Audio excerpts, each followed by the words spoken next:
The champagne bottle sat on the restaurant table like a monument to my stupidity. Dom Perignon, 2014. $350 of liquid optimism that was about to turn into the most expensive mistake of my life. I checked my phone again. 7:47 p.m. Tara was supposed to be here an hour ago. My name is Julian Hayes, and I'm about to tell you how I discovered my wife was a cheating piece of trash, lost everything I thought mattered, and then got the sweetest revenge this side of hell. But let's start with that text message. Stuck in traffic. Just tell me what you wanted. Running late for Sarah's thing. Sarah's thing. Right. I'd been planning this dinner for 3 weeks. Reserved the best table at Meridian, the kind of place where they fold your napkin when you go to the bathroom and the waiters speak in whispers like they're handling state secrets. I had news that would change our lives forever. The mansion. $3 million of Georgian colonial perfection sitting on 5 acres in Westfield Heights. The kind of neighborhood where old money meets new money and they have polite conversations about property taxes. I'd closed the deal that morning, cash offer, no contingencies. It was supposed to be our dream house. It's important. Can you please just get here? I texted back. 3 dots appeared, disappeared, appeared again. Then, ugh, Julian, just spit it out. I can't take the suspense. Literally can't take it. My wife, the lifestyle influencer with 47,000 Instagram followers who documented every latte and sunset like she was Ansel Adams, apparently couldn't take sitting in traffic for another minute. I looked around the restaurant at the other couples sharing intimate conversations over candlelight and felt like the biggest fool in the city. The waiter approached, a thin man with perfectly groomed facial hair who looked like he'd stepped out of a craft cocktail advertisement. "Sir, would you like to order an appetizer while you wait?" "Actually," I said, grabbing my phone, "I think I'll be dining alone tonight." I pulled up Instagram, something I rarely did, but curiosity got the better of me. Tara's story from 20 minutes ago showed her at Velvet Lounge downtown, laughing with her usual crew of influencer friends. The location tag was clear as day. No traffic, no emergency. Just my wife living her best life while I sat here like an idiot with expensive champagne and dreams of sharing our future. That's when the first anonymous text arrived. "Your wife isn't stuck in traffic. She's stuck on Derek Grant, Velvet Lounge back booth. Sorry, man." Derek Grant. The name hit me like a punch to the solar plexus. Derek Grant, my old college rival who'd somehow transformed from a mediocre communications major into a hotshot PR consultant. The same Derek Grant who'd been circling Tara's social media like a vulture for months, leaving comments that walked the line between friendly and flirtatious. I stared at the message, my mind racing through possibilities. Wrong number, mistaken identity, cruel joke. But deep down, in that place where your gut keeps score of all the little things your brain tries to ignore, I knew it was true. The waiter returned. "Have you decided, sir?" "Yeah," I said, standing up and throwing 2 20s on the table. "I've decided my wife is a lying snake." My best friend Mason runs a boxing gym called Iron Will on the south side of town, the kind of place where the heavy bags have seen more honest sweat than most people see in a lifetime. It's where I go when I need to think. And brother, I needed to think. "So let me get this straight," Mason said, wrapping my hands with practiced efficiency. "Anonymous text, Instagram evidence, and your gut feeling. That's what we're working with?" Mason Torres is an ex-cop who left the force after 20 years because he got tired of seeing the same criminals walk through revolving doors. Now, he teaches people how to hit things properly, which, according to him, is a more honest way to deal with life's problems. "That's what we're working with," I confirmed, throwing a jab at the heavy bag. The impact sent a satisfying shock up my arm. "And you haven't confronted her yet because?" "Because I want to be sure, because I want evidence, because I want to destroy her completely when I do it." Mason raised an eyebrow. "That's a lot of becauses, Julian. You sure you want to go down this road? Sometimes ignorance really is bliss. I threw a combination that would have made my old boxing coach proud. Ignorance is expensive, Mason. I just dropped $3 million on a house for a woman who's apparently been test driving other men.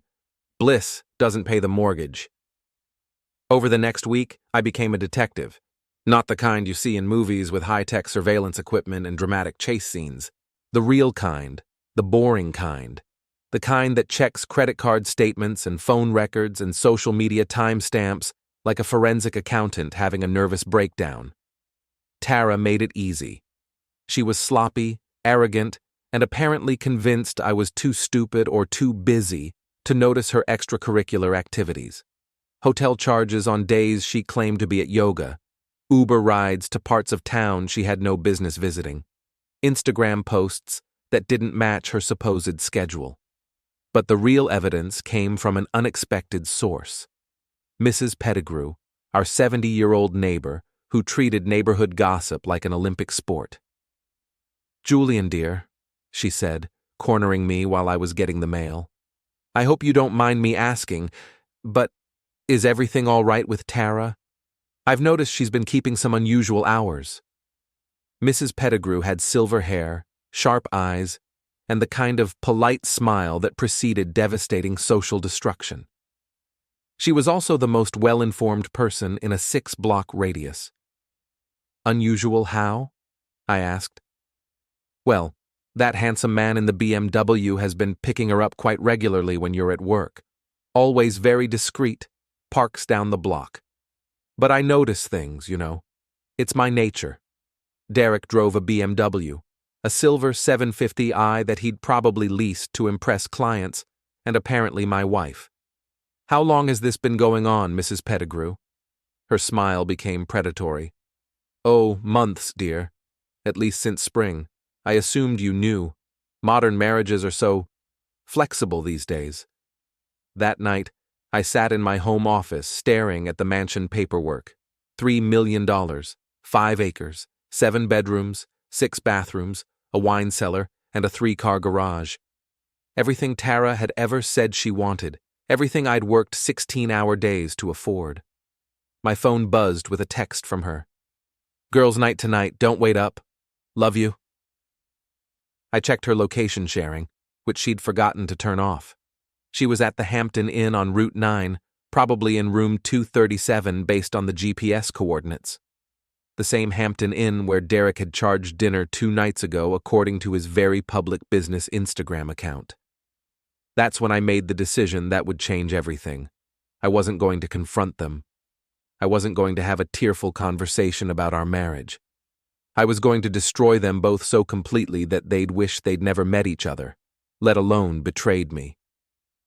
I called my lawyer first thing in the morning. "Julian, I have to ask," said Patricia Weinstein, my attorney, and the kind of woman who could negotiate peace in the Middle East before lunch and still have time to destroy your enemies by dinner. "Are you absolutely sure you want to do this? Divorce is expensive, messy, and emotionally devastating under the best circumstances." We were sitting in her downtown office, 40 floors above the city, with a view that made everything below look small and manageable. Patricia had been handling my real estate deals for 5 years, but family law was her specialty, and her reputation for scorched earth divorce proceedings was legendary. "I'm sure," I said, "but I want to do this right. I want to follow every rule, cross every T, dot every I. When this is over, I want to be bulletproof." Patricia smiled the way sharks smile at wounded seals. "Tell me everything." I laid out the evidence, the hotel receipts, the location data, the witness testimony from Mrs. Pettigrew, the photographs I'd started taking of Derek's BMW parked in various locations while Tara claimed to be elsewhere. It was circumstantial, but overwhelming. "The good news," Patricia said, "is that Michigan is a no-fault divorce state, so adultery doesn't technically matter for the proceedings. The bad news is that you're probably looking at splitting assets 50-50 regardless." "What about the mansion?" "Marital property, purchased during the marriage with marital funds. She gets half." I leaned back in my chair, feeling the weight of my stupidity. So she cheats, lies, and humiliates me, and gets rewarded with $1.5 million? Welcome to modern divorce law. But Julian, there might be another way. Patricia opened a legal pad and started writing. The mansion hasn't been transferred yet, correct? You have 72 hours to complete the transaction? Correct. And your mother is still alive, competent, and presumably trustworthy? I thought about my mother, Dorothy Hayes, a 70-year-old retired school principal who'd raised 3 boys after my father passed away and could still make grown men apologize for cursing in her presence. Very trustworthy. Why? Because gifts to family members made before filing for divorce are much harder to challenge.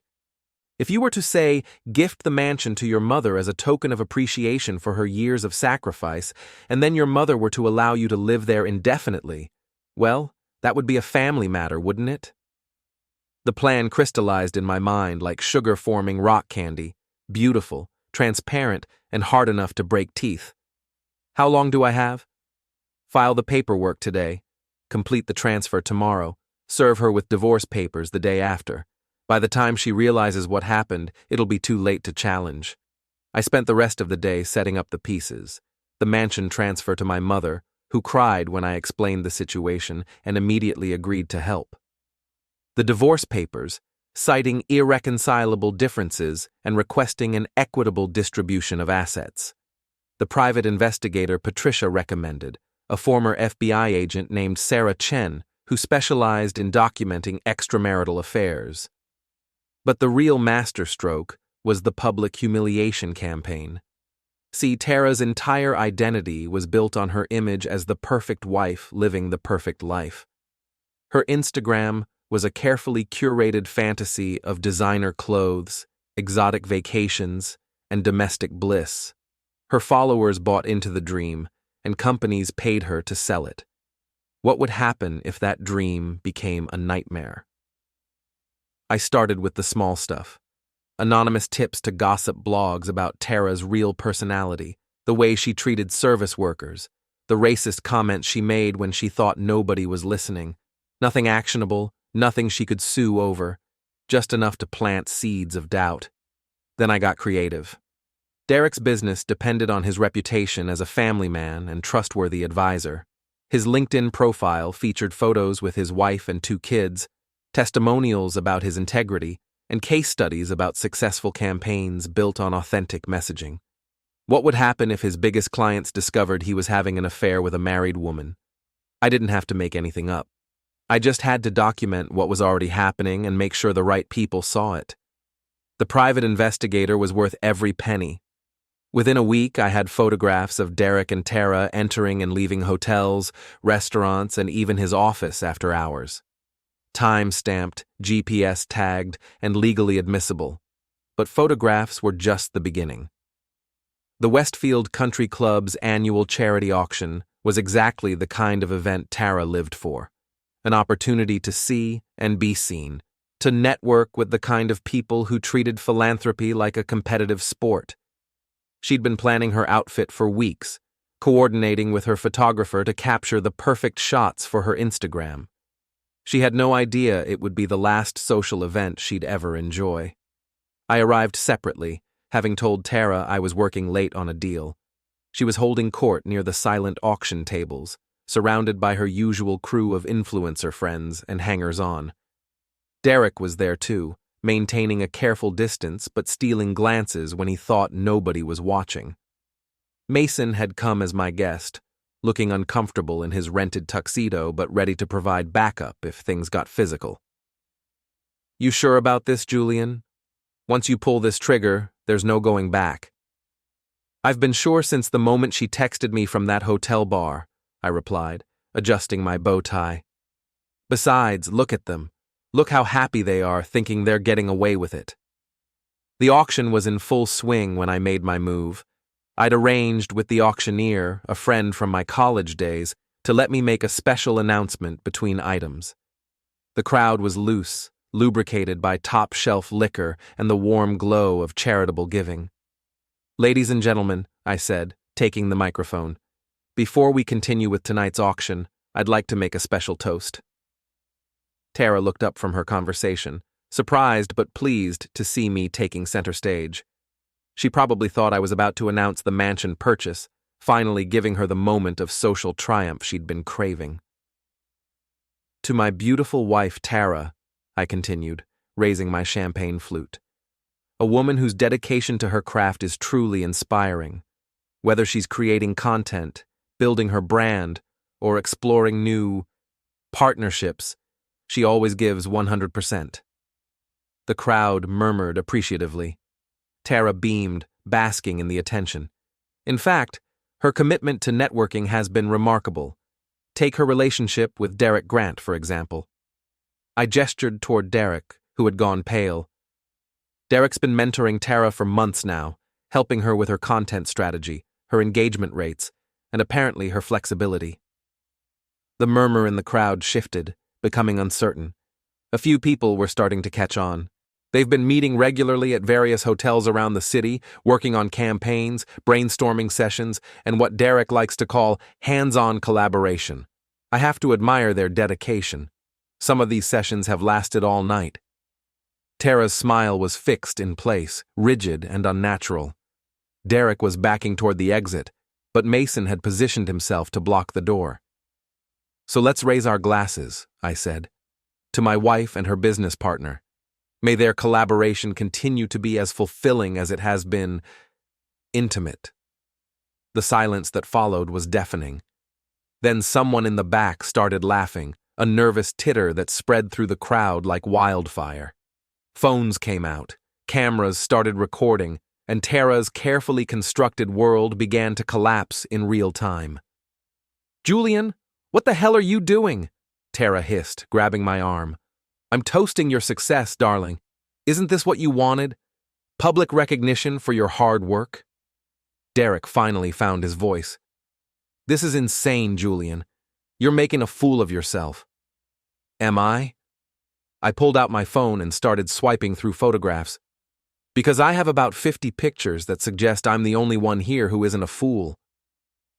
I held up the phone, showing a clear image of Derek and Tara kissing in the parking lot of the Hampton Inn. The crowd pressed closer, craning their necks to see. "There's more where that came from," I announced. "Hours of footage, actually. I'm thinking of starting my own social media account. What do you think, honey? Should I call it Cheating Wife Chronicles or How to Destroy Your Marriage in 60 Days? That's when Tara snapped. She lunged at me, trying to grab the phone, screaming obscenities that would have made a sailor blush. The crowd scattered, some filming, others calling for security. Derek tried to intervene, grabbing Tara's arm to pull her away. That's when Mason stepped in. "I wouldn't touch the lady if I were you, Derek," Mason said quietly. "She's having a moment." "Get your hands off me," Derek shouted, taking a swing at Mason. Big mistake. Mason had been boxing since he was 12 and had 20 years of police training. Derek's wild haymaker never came close to connecting. Mason's response, however, was surgical. A short, sharp jab to Derek's solar plexus that dropped him like a sack of potatoes. "Gentlemen, ladies," I said into the microphone as Derek gasped for air on the floor. "I apologize for the interruption. Please, continue with your evening. The next item up for auction is a weekend getaway to the Bahamas, perfect for couples who actually like each other." The video went viral within hours. Someone had live-streamed the entire confrontation on Instagram, and by morning, now Cheating Wife Chronicles was trending on Twitter. The local news picked it up, then the gossip blogs, then the national media. I woke up to 17 missed calls from reporters and 43 text messages, most of them from people I hadn't spoken to in years. But the best message came from my mother. "Saw the news, honey. Come over for breakfast. We need to talk about your new house." The mansion transfer had gone through the day before the charity auction, exactly as planned. By the time Tara's lawyers figured out what had happened, the property was legally my mother's, and I was legally homeless, but practically living in a $3 million estate. Tara, meanwhile, was discovering the dark side of social media fame. Her Instagram comments had turned into a wasteland of criticism and mockery. She was losing followers by the thousands, and more importantly, she was losing sponsors. Companies didn't want to associate their brands with adultery and public meltdowns. Derek had it worse. His wife had thrown him out, taking the kids and half his assets. His business clients were fleeing like rats from a sinking ship, and someone had leaked his personal information online. His BMW had been vandalized 3 times in 2 weeks. But I wasn't done yet.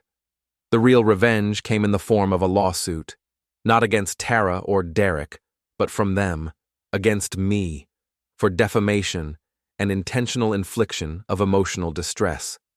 They claimed I had damaged their reputations and caused them financial harm through my public accusations. It was exactly what I'd hoped they would do. "They're suing you for telling the truth?" Patricia laughed when she saw the papers. "This is going to be fun." Discovery in a defamation lawsuit is a beautiful thing. It means the other side has to turn over all their communications, financial records, and evidence related to the case. It means depositions under oath, where lying is a felony. Within a month, we had documented proof of every hotel stay, every lie, every moment of their affair. We had text messages between Tara and Derek planning their meetings and laughing about how stupid I was. We had financial records showing Derek had been paying for their hotel rooms with his business credit card, then writing them off as client entertainment. The lawsuit collapsed faster than Derek's marriage. Their lawyers withdrew, citing irreconcilable differences with their client's version of events. Tara and Derek were left representing themselves against Patricia Weinstein, which was like bringing a plastic spoon to a gunfight. But the real victory came 6 months later, at the final divorce hearing. Judge Margaret Sullivan had been on the bench for 23 years and had seen every variation of human stupidity that marital law could produce. She was known for her fairness, her sharp wit, and her complete intolerance for nonsense. "Mr. Hayes," she said, looking over her reading glasses at the paperwork, "I have to say, this is one of the more creative property distributions I've seen in my career." Tara sat at the plaintiff's table with her court-appointed lawyer, looking like she'd aged 5 years in 6 months. Derek wasn't there. His own divorce proceedings had cleaned him out, and he'd moved back in with his parents in Ohio. "Your Honor," Patricia said, "my client followed all applicable laws regarding the transfer of assets. The mansion was gifted to his mother before divorce proceedings began, which is perfectly legal under Michigan statute." "And Mrs. Hayes," the judge said, turning to Tara, "your objection is?" Tara's lawyer, a tired-looking public defender named Johnson, cleared his throat. "Your Honor, we believe the transfer was made in bad faith, specifically to deprive my client of her rightful share of marital assets." "Do you have evidence of bad faith, counselor?" "Well, the timing suggests—" "I didn't ask for suggestions, I asked for evidence." Johnson shuffled through his papers, looking for something that didn't exist. The transfer had been legal, properly documented, and completed before any divorce papers were filed. There was no evidence of bad faith, because there hadn't been any bad faith, just good planning. "Your Honor," Patricia said, "I'd like to submit Exhibit A, a recording of Mrs. Hayes admitting to her affair and describing her husband, and I quote, 'too stupid to figure it out.'" The recording played through the courtroom speakers. Tara's voice, clear and unmistakable, laughing with Derek about their hotel meetings and discussing how they could continue their relationship after she divorced me and got half my assets. Judge Sullivan's expression didn't change, but I could see the calculation behind her eyes. She'd heard it all before, but this level of premeditation and contempt was special even by family court standards. "Mrs. Hayes," the judge said when the recording finished, "do you have anything to say about this evidence?" Tara started crying, the kind of desperate, ugly crying that happens when someone realizes they've lost everything and there's no way back. "I made mistakes," she sobbed, "but I still deserve something. I was married to him for 8 years. I gave up my career." "Your career as what?" Judge Sullivan interrupted. "I was an influencer. I had followers, sponsors, a brand." A brand built on lying about your marriage and deceiving your audience about your character. Is that the career you're referring to? Tara's lawyer tried to object, but Judge Sullivan cut him off with a look that could have frozen water. Here's my ruling, the judge said. The mansion transfer was legal and will stand. Mrs. Hayes will receive 50% of all other marital assets, excluding the mansion and its contents. However, given the evidence of adultery, deception, and the attempted fraud revealed in these proceedings, she will be responsible for all court costs and attorney fees for both parties.